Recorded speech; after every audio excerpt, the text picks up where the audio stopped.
size sale on now. Mostly sunny. Hi, I'm Cheandre Llewellyn. Police are probing 4 suspicious fires in Norlane. It's alleged small fires were lit in bins, a newspaper stand and netting around a construction site on Foster Street just before midnight. No one was injured and Geelong Crime Investigation Unit detectives will be treating the fires as suspicious. Flooding in New South Wales and Victoria could impact the budget, but the Federal Treasurer says the full details on the cost of living are not yet clear. The budget will be handed down next week, Tuesday, and Jim Chalmers has told Nine more will be known when the water recedes. We're still counting the costs and assessing the damage, but there will be a substantial impact on the cost of living. There will be a substantial impact on the budget. There's no use pretending otherwise. If you need help with cleanup or accommodation, you can call the Flood Recovery Hotline. There are calls for remaining vaccine mandate requirements to be waived. It comes after reports that some SCS and CFA volunteers are being turned away from flood zones because they're not vaccinated. Northern Victorian MP Tim Quilty says without 3 vaccines, they can't help at all. I imagine it's hundreds. It's not that the SCS want to do it. They can't go to any ordinary event. They're not even allowed to help fill a sandbag. Just nonsense.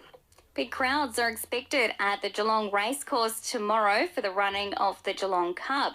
It'll be the first time in 3 years people have been allowed in due to COVID restrictions, and Luke Rayner from the Racing Club says they're ready. 2019 is going to be 3 years to the day since we've had a crowd, and to be honest, even in regards to this year, it's just great to be able to actually provide an opportunity for the people of Geelong to get back out.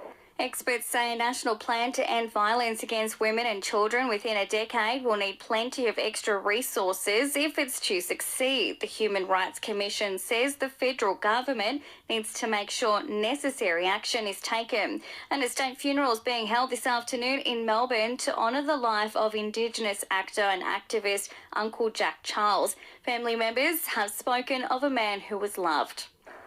Uncle Jack was all about family and community.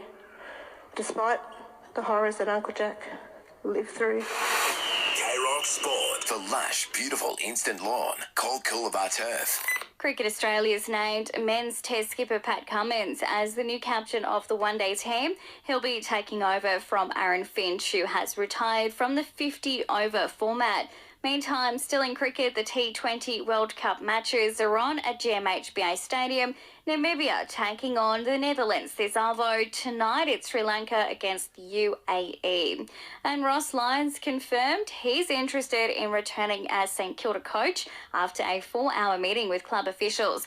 Lyon walked out on St Kilda more than a decade ago to take over at Freo, but hasn't coached since 2019. And that's the latest news and sport.